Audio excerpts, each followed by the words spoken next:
Okay, good afternoon, ladies and gentlemen. Thank you for coming to the seminar today. And I'm very grateful for the opportunity to speak to you during this lunch hour.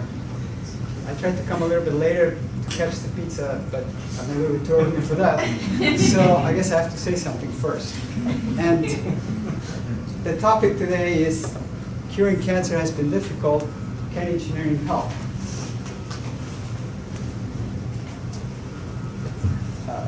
That's all I had. Okay. So first of all, as bioengineers, or as any kind of engineer working in some biomedical application, we have to understand what is the problem we're addressing. So, so that we kind of can apply proper methods and come up with a proper solution. So we have to delve a little bit into the biology and try to see what is cancer. So cancer is an abnormal growth of tissue caused either by uncontrolled proliferation of the cells or cells that do not die fast enough when they should. So they start to accumulate. And when this growth spreads to other parts of the body, it usually becomes lethal. And that's from which most people will die, is from the metastatic disease. Ultimately because these tumors cause obstruction and failure of the major organs. These statistics have stayed about the same for many years, and this is only in the US. The US is one of 200 countries in the world. This is just one country here where we are. And there are about 1.5 million new cases every year, and over 500,000 people dying from cancer every year.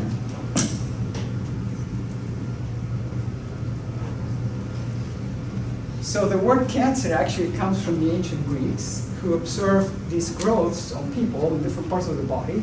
They had kind of like irregular shapes, and to some of them they look like crabs, crab-like shapes. So the word cancer is the same word we share for cancer, the constellation too, the crab nebula, right? And so it's attributed to the Greek physician Hippocrates, who died about 2,400 years ago. Have you all heard of Hippocrates before? Like the Hippocratic Oath? Okay. So the oldest documented case of cancer actually dates back from ancient Egypt, about 3,500 years ago. And this is recorded in a papyrus in the Louvre Museum in Paris, where these Egyptian doctors actually treated 8 cases of tumors occurring on the breast. And the way they treated them was by cauterizing these tumors with a hot instrument, like a hot iron, basically burning the tissue off. And that was the prescribed treatment. Now you can imagine there was no anesthesia, no antibiotics, no x-rays, but some of these patients actually survived, and they were better off than dying from the tumors.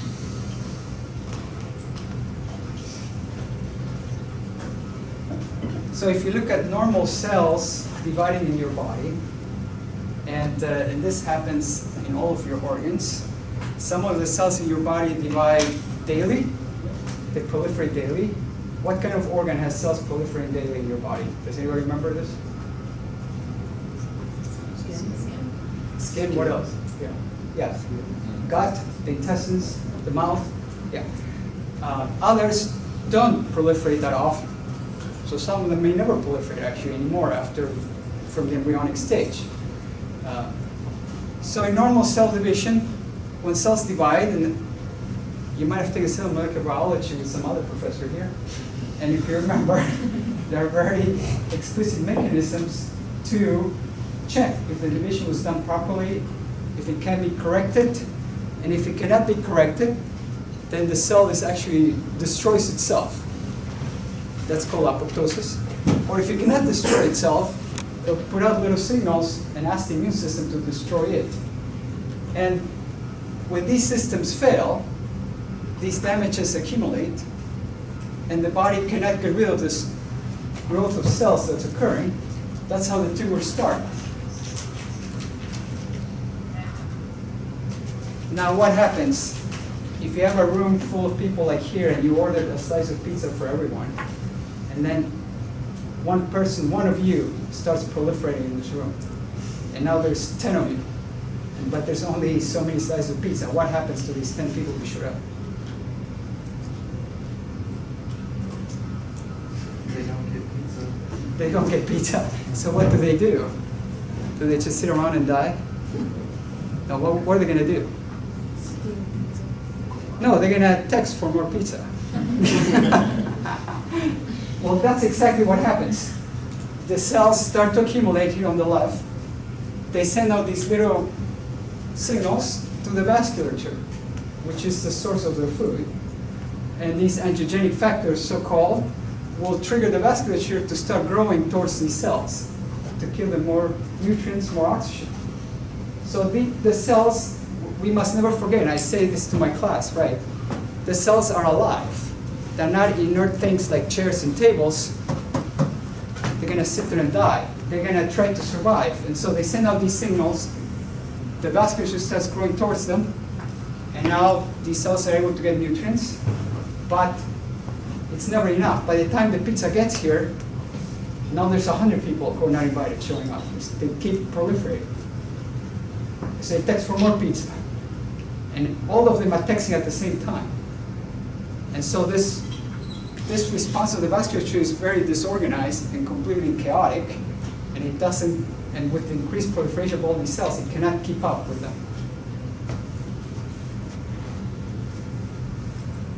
So that's a big problem. Now, what causes cancer? So cancer begins with the DNA, the genes, and the cells are damaged in some way or another. In some cases, it's actually not known how this damage occurs. In other cases, it is actually established. So it is established that damage can occur when the cells inherit damaged DNA, which is actually rare. This would be inheriting damaged DNA through the gamete cells. Or when they do not properly fix themselves, which can happen because the system is stressed for some other reason, such as age or disease. And it can also occur from external sources, such as radiation and smoke and poisons and viruses. So these can cause damage to the DNA, which leads to abnormal growth of cells. So here we're faced, this is just the basic biology, in which really we haven't even touched the tip of the iceberg. We just barely scratched the tip of the tip of the tip of the iceberg, right? But the development of technology, even with this little bit of biology that we know, because we don't know anything, right, really, very little, has helped to advance cancer research. And starting with instrumentation. So in the late 1600s, this Dutch scientist, Van Leeuwenhoek, invented the first working microscope. And he was able to see that the tissues, and in this case he was actually looking at bark from a cork tree. And he saw these little units inside it, and they looked like cells in like empty rooms in a monastery, so he calls them cells. And that's the beginning of the instrumentation, helping to study biology at a smaller scale. And then Gompertz in England in 1825, he was actually an actuary, so he was not a scientist.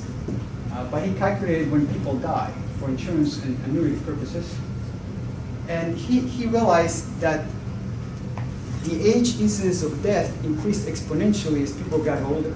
So he actually established a mathematical model for that to try to predict when people would die based on their age. And it turns out this model, which is kind of gives a sigmoidal curve, initially exponential, then linear, and then asymptotic, describes a lot of biological phenomena, including the growth of tumors. And with all of this work, actually a lot of it was underappreciated at the time. It was only decades and sometimes centuries later that it came into full use to help cancer research. So Friedrich Mischer, the Swiss scientist working in Germany in the 1860s, was studying cells. In the mid-19th century, people realized, wait a minute, the cells are very important in biology. And so he didn't know where to get cells, human cells. And so he went to the local hospital, he got bandages from patients with pus, and he took those into his laboratory. And he found out when he poured an acid into them, this substance precipitated into the tube. And when he put an alkali mixed it with an alkali, it dissolved again, and he realized this has something to do with the nucleus, and he called it nuclein, and that was actually that was the discovery of DNA. He didn't know that at the time, and he realized that this was very important.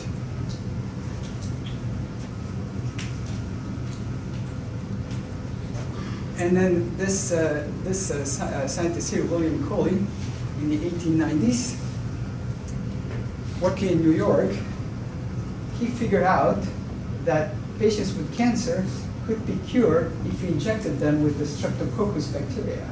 So causing them to have a massive infection cured the cancer. And he thought, aha, maybe turning up this reaction of the body to the infection somehow helps it also to fight the cancer. So he's considered the father of immunotherapy. And then Wilhelm Röntgen in Germany, in 1895, discovered X-rays playing around with cathode ray tubes. He saw them glowing with high voltage and all this, and got very excited, got his wife in there, took a picture of her hand showing the ring, and that was one of the first X-rays in the world. And then after that, he actually was, in this case, he was adopted very quickly by doctors. They could actually now look at patients. And there was actually, people didn't realize how dangerous the X-rays were. And they actually put them in the fairs. People would go to the fair in 1900 and take X-rays of themselves and all this kind of stuff. And yeah.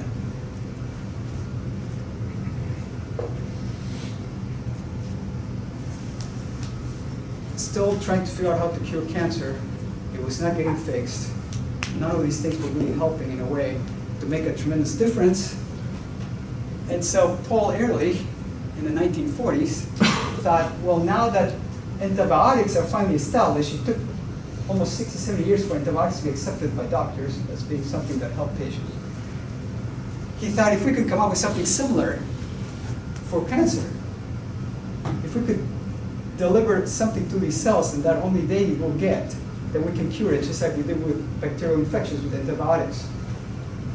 Now, how do antibiotics work? Does anybody know here?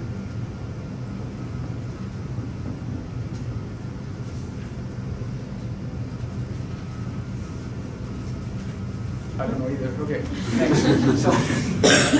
So the antibiotic targets the specific coatings of the bacterial cells. They're different than the body's own cells. And so the drug actually is able to target the bacteria specifically, and it's not going to damage the rest of the body. The reason we have side effects with antibiotics most of the time is because it's killing a lot of the other good bacteria in us, which is helping us to feel good, and so then we feel bad. But it's not really affecting the host cells, the human cells. So he thought, well, what do cancer cells have that is unique to them, unlike the other cells in the body? And they're not special like bacteria. They look like the same cells. So what do you think he focused on?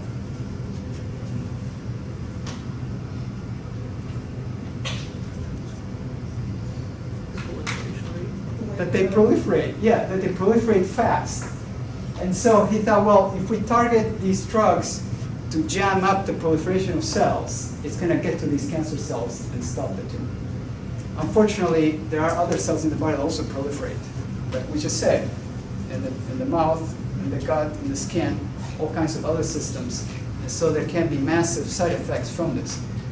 And as chemotherapy started in the 1950s, people realized this, and he actually came up with the idea, we have to come up with some vehicle to deliver this drug more specifically to the cancer cells. Otherwise, it's a systemic effect from these drugs. So in the 1960s, Peter Spicer, came up with the first formulation of nanoparticles that could actually deliver drug to tumors or other diseases. And but here we are today, and cancer is still not cured. So what do you think after all this? And of course, there's been a lot of other work, though don't get me wrong, this is just a very high-level view of several key developments that have happened in the history of treating cancer. But today, where we are, what is the #1 way to cure cancer? Not to have it is good. Yes. Early detection. Yeah, not to have it is good. But then what is the actual medical treatment that cures cancer the best today? Chemotherapy. Okay, who thinks it's chemotherapy? It's chemo and surgery. Yeah, Oh, I was saying. chemotherapy. It's actually surgery. Yeah. So surgery is actually still the best way to cure cancer. So here we are, 3,500 years after those Egyptian doctors, and still doing the same thing. Except now we have anesthesia, we have antibiotics, and we have insurance companies.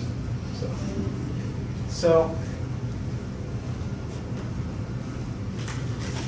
okay, I don't know what this slide is for, but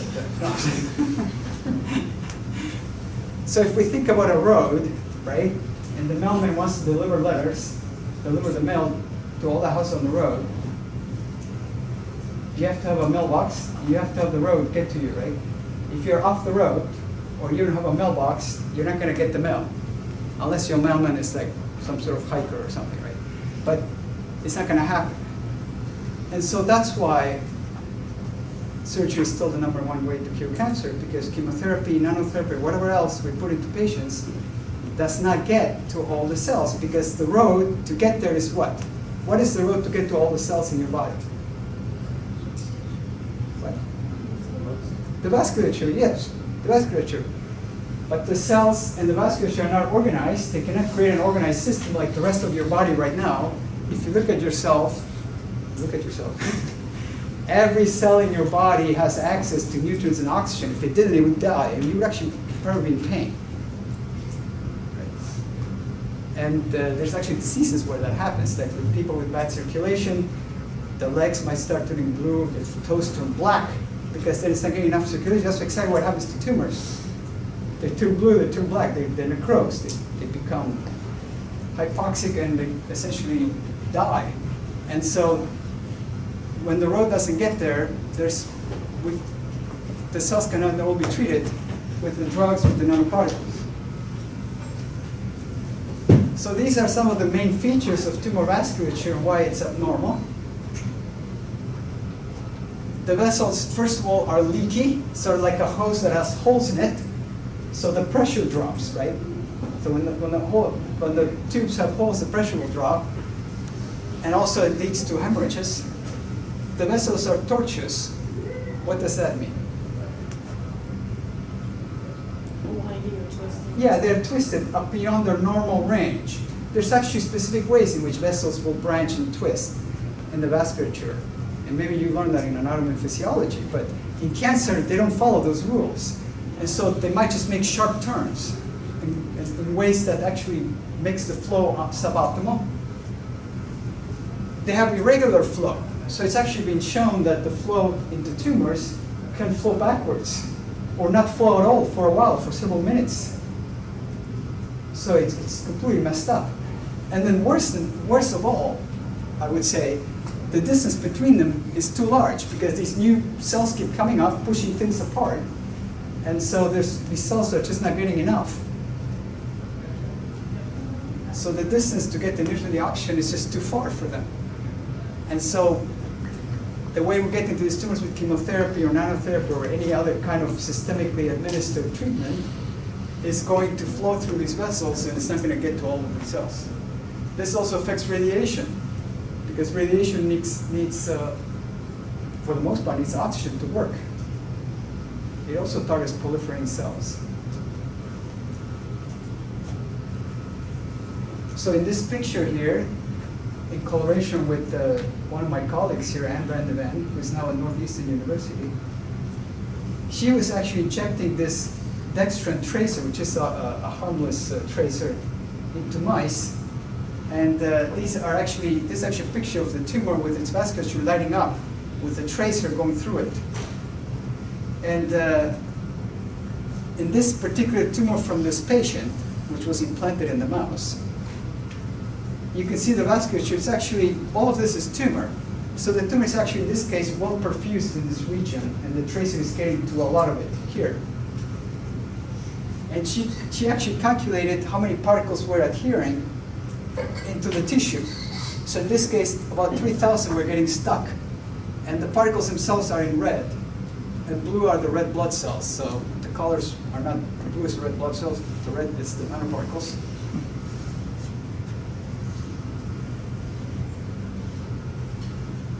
in this example of this other patient's tumor, again, this whole panel here on the left is tumor tissue, and she injects the same tracer, and now only the left part lights up, the right part does not. And although this right part is still tissue that's alive from the tumor, showing that this substance is not getting to these cells. So how are they going to get any drug? In this case, 30,000 particles got stuck in the tumor. So previously it was 3,000, this case was 30,000. If we only think about the number of particles, which tumor do you think would respond better to the treatment? The one with 30,000. This one, right? But this one doesn't. Because they're all getting stuck where the vessels are. And this part here, nothing. Whereas the other one has less, but they're more distributed. So these are kind of the complexities that an engineer would think about, right? Spatial distribution versus concentration. It's not just an issue of numbers.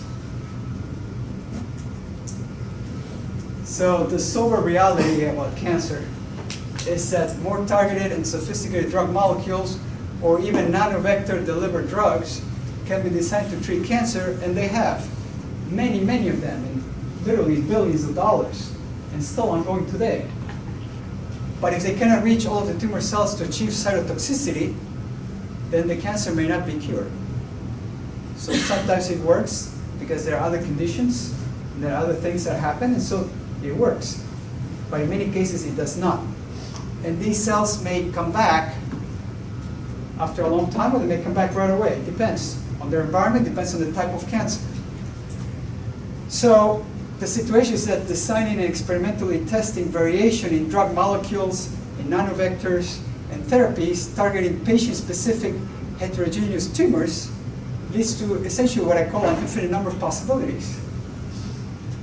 And so as a biologist, it's impossible to figure this out. Because you can do these experiments with all these different parameters, it's going to cost too much money, take too much time. And so there's basically not enough time or money in the universe to do this. So what do engineers bring to the table, right? What do we do as engineers? What would you say is the number one thing engineers do? Other than eat pizza, attend seminars. What? Yeah. Simulation is a problem. Okay, simulation modeling to do what? Just because for fun, or? To expect things. To study systems, yes. So we study systems as engineers. And whether it's a bridge, or it's an automobile, or it's an organism.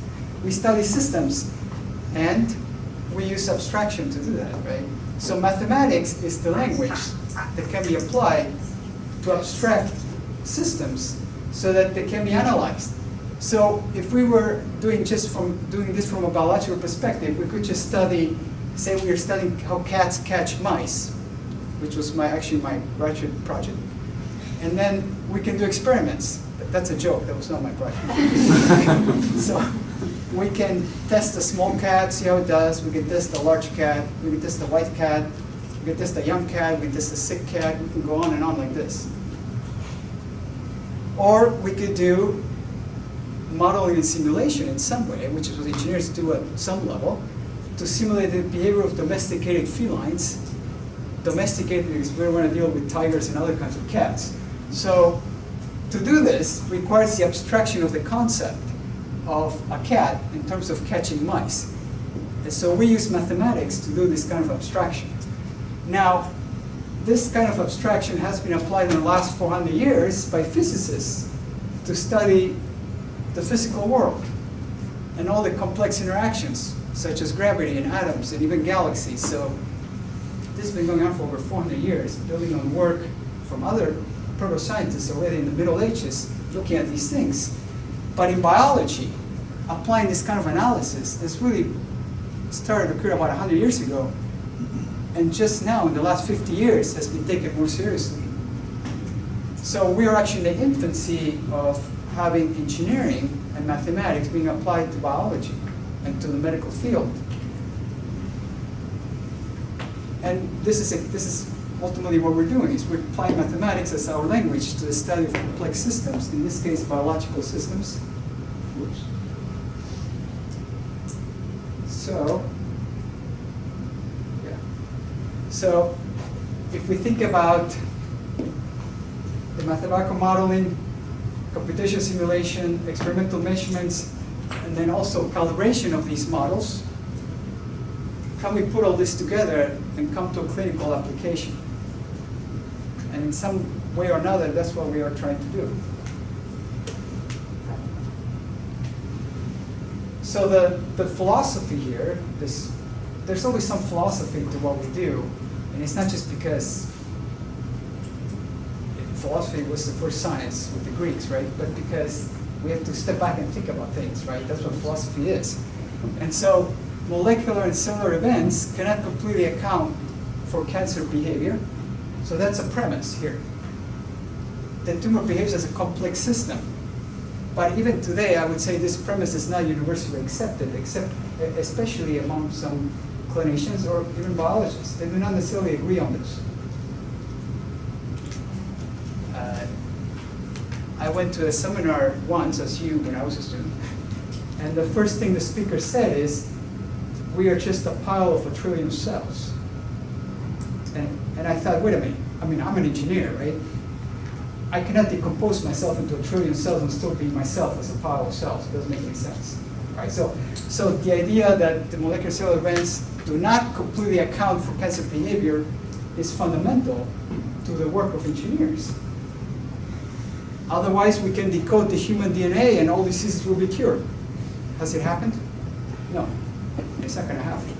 Because the sum of the parts is more than just each part doing its own thing and seeing how they all adds up. So the growth, vascularization, invasion of cancer are system-level behaviors. They are coupled to what the genes are doing and the interaction of the tissue with the environment. And to do this kind of system-level analysis requires mathematical and computational approaches that are integrated with experimental observations. So some of you have seen this slide before. I carry this one whenever I travel. Just kidding.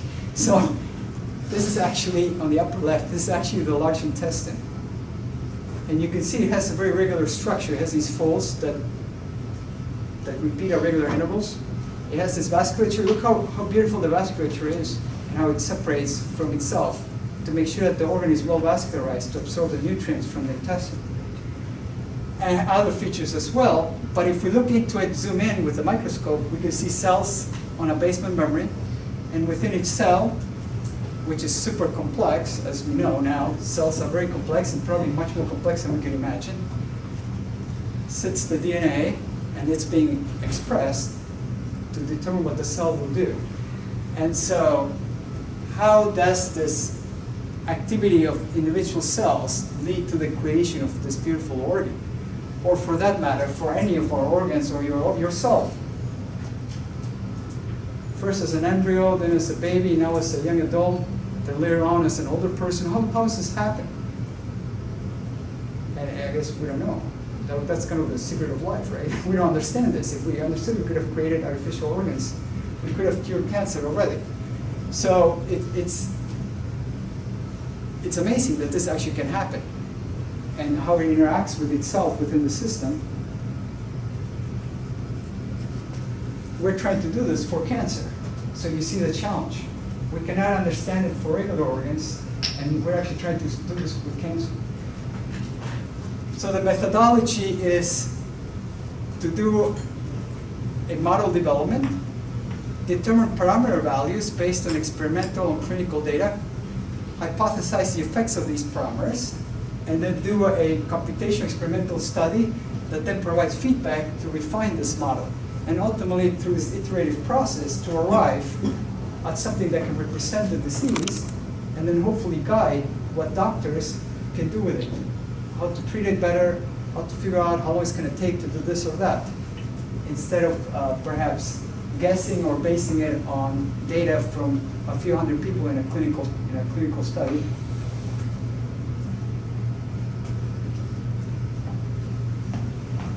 So if you look at this in a little more detail, there's the computational modeling, looking at activities in the system, such as transport of substances and processes in cells, at the vasculature, how it grows, and how it interacts with the tissue, at the extracellular matrix, the stromal cells, the lymphatic system, the immune system, the metabolism, and all kinds of other systemic effects. And then the experimental work to measure things, because we as engineers will not be able to compete with biologists who are trained to figure things out from a biological sense, but we can actually use their methods to help us set parameter values and to integrate them with their data. So we can look at cell characteristics, we can look at different types of nanoparticles, the cytotoxicity, how these drugs act. We can look at imaging, analysis of blood samples, and then these other fields, genomics, proteomics, metabolomics, all these omics, and how do they actually influence what the system is doing. And so this interdisciplinary integration, then hopefully, this is the ultimate goal, will lead to applications that include a better designed nanotherapy development that can target the tumors and get to all these cells without damaging the rest of the body, to evaluate different biological hypotheses, to help clinicians with their tools, especially with software-based tools, which is what most of these instruments are based on now, to design better treatment regimens, to predict how patients will react to treatment before they're actually treated, instead of waiting to see what happens. Well, we'll give you this chemotherapy. It's worked with these 300 people, so let's see what happens. Okay, oops, it didn't work. Let's try this next. Oops, it didn't work again. Let's try this next. So, evaluating new drugs. New drug development costs billions of dollars and takes many, many, many years until finally it makes it to clinical use. And as you know, that's less than 10% of drugs, of all the drugs that are developed that make it to clinical use. Preventing drug resistance by the tissues, and personalized medicine that's geared to a particular person in their stage. They may have other comorbidities, which is other diseases and other conditions that may affect the treatment. So the treatment works with you, but may not work with him. Even though you have the same cancer, you look the same, you eat the same pizza, right? So this is a cartoon of, for example, looking at this kind of system, saying the predicted tumor volume based on these hypothetical conditions will react in this way. Okay? But there are challenges, otherwise this would have been done already. So one of the main difficulties is that actually most of biology, I would say, is not known. We only know what we know, and we don't know what we don't know. Yeah, and so we can only work with what we know. And the complexity requirement for the model is unknown. The model could be too simplistic, in which case it's saying, yeah, this treatment will work for you and you and you. It's not true. Or it might work, this treatment and this treatment and this treatment will all work for you, and they're all like contradictory treatments. So that means the model cannot be specific enough. It's not sensitive or specific, right? And so the model work by nature is iterative, formulating an hypothesis, running it, comparing to experimental data, reformulating the hypothesis. The model may have to go under refinement or perhaps be completely reformulated. And in particular, defining these functions and hypothesizing what the relationships are between the tumor and the microenvironment is critical. It actually has been shown that tumors will behave differently based on their surroundings. Some tumors will actually stop growing and disappear if the surroundings are changed without touching the tumor cells.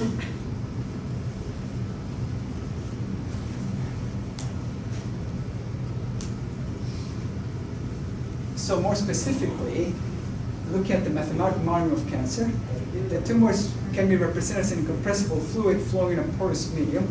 And this is the part of the modeling that I have focused on in my studies. So the volume change is given by the movement this flux of the tissue, and the cell proliferation as the source, and the cell death as the sink of mass. So here's the proliferation and the death. There's a sink where the mass is going away, and the source where the mass is coming into the system. And then there's the flux, looking at how this tissue is actually moving in time and space. So this work, as I said, it's only gotten serious in the last 50 to 60 years. And it actually, I mean, we could talk about this for hours, but I'm just going to give a very quick overview here. In the 1950s and 1960s into early 70s, these actually mathematicians were able to model tumors in a way that had not been done before. And in this case, they were looking at spherical tumors and tumors without vasculature. And that was a huge advancement. And then the simulation of vasculature, modeling the vasculature is very complex, took a huge leap here with Mark Chaplin in Scotland in 1996 and his work, and still continuing on today with him and his group, as well as others around the planet. And then in 2003, Christini actually was able to formulate a model that was not spherical in space, and that could be affected by vascularization in a non-symmetrical way. And that in itself was also a huge advancement in this field. And then the system was advanced further by these scientists here, and looking at vascularized tumors in 2 dimensions. So now we have a tumor and a vasculature working together and influencing each other. So I named these 3 because I know them personally, and some of them are still my collaborators today. And then in 3 dimensions, finally actually having a tumor that's not symmetric with vasculature in 3 dimensions, and be able to take into account a lot of the environmental and external circumstances that actually can affect the growth of this object.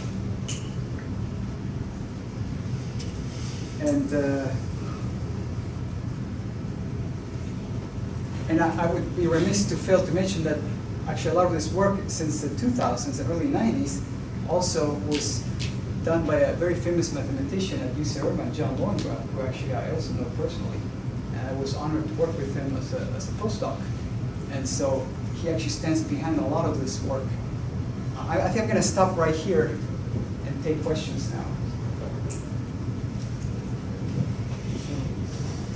So what would the best application in terms of tumor? We'll have like bladder tumor, different than lung cancer tumor, different than prostate tumor.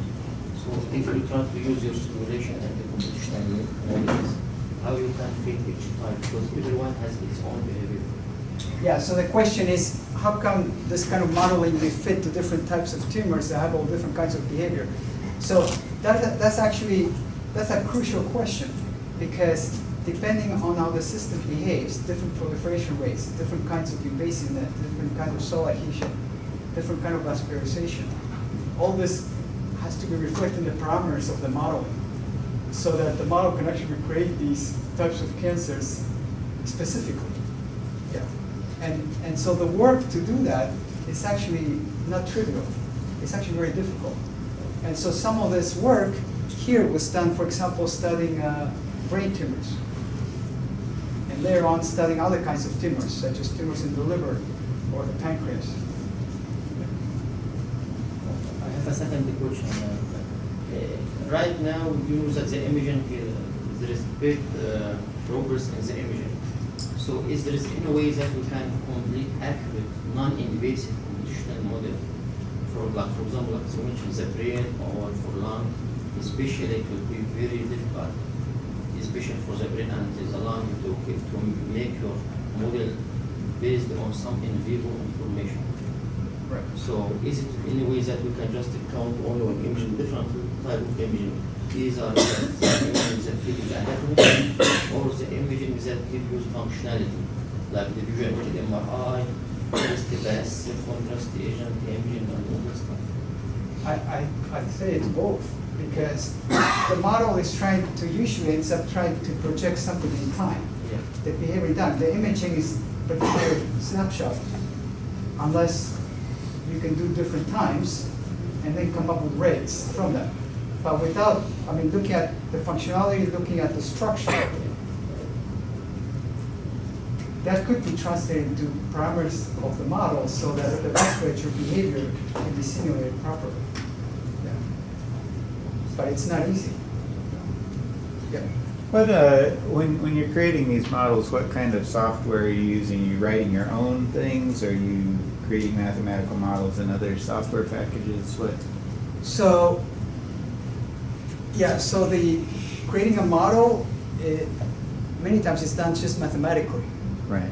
And it's never implemented in actually a practical sense. Mm-hmm. Some of these, and especially the later ones, they have been implemented, and they could be done all kinds of software packages, that including C, C++, Fortran, all kinds of different. But that's just a tool. That's just a means to an end. Yeah, yeah. And it's what makes it very difficult to do that properly is that these models have differential equations, partial differential equations. Trying to represent space in 2 and 3 dimensions is very complicated. Yeah. So how much of this modeling is based on cell functionality as opposed to features of tumors in general, like statistical features, and then using these as models as opposed to how much we know of this cell functionality? It depends on the model. It could be, some of them could be based on cells, mainly on cells. And I did mention that there's other types of models, including what are called discrete models, that look at cells as individual agents, for example, and have their behavior, and then try to just do it from the cell scale that way. This, what I'm mentioning here, is more looking at from a tissue scale, but you can have a mix of both, and try to see if the cell scale is doing this kind of proliferation or death or vascularization, then how does this affect the overall tissue? I mean, I might have missed it, but what does these models represent? I mean, is it the growth rate of the cancer cells respect to time, or like, is that any gut relationship? The growth of the, for the most part, it's the growth of tumors. In some cases, the vascularization of the tumors. Yeah. And also, a follow-up on that one, how does it change for population to population? Like, if you have like Hispanic people versus African American versus other people, does it change? How does it change? You know? Well, to do that, the model would have to include some parameters that can discriminate based on these kind of disparities, and then see how the model, how that can be hypothesized to affect the behavior of the system. So these particular ones do not have that kind of detail. So is another question? I guess kind of related. So do the state-of-the-art models sort of take into account the molecular state of the cancer, or like if it's a BCRA cancer versus others, are you able to predict morphology based on the molecular indicators of cancer? Well, that's a very good question. That's actually the goal. It has not been quite achieved yet. There's people working on this, yes, trying to do that to some extent or another. Yeah. And yeah, it's now an established field, but that is the goal. Yes. Yeah. I know there is a lot of modeling based on either stochastic modeling or partial differential equations. But do you think the new trend using machine learning like CVM and auto-encoder neural network, it can also another way that we can be used here to make accurate model, for example, for subgroup rates or tumor? Yes. Yeah. Yeah. Machine learning methods could be used to look at big data, to extract values for parameters, for example, or to detect certain trends that could then be part of the model. Absolutely, yes. I am just barely, not even touching the tip of the iceberg. I'm just scratching the tip on the Hermann iceberg.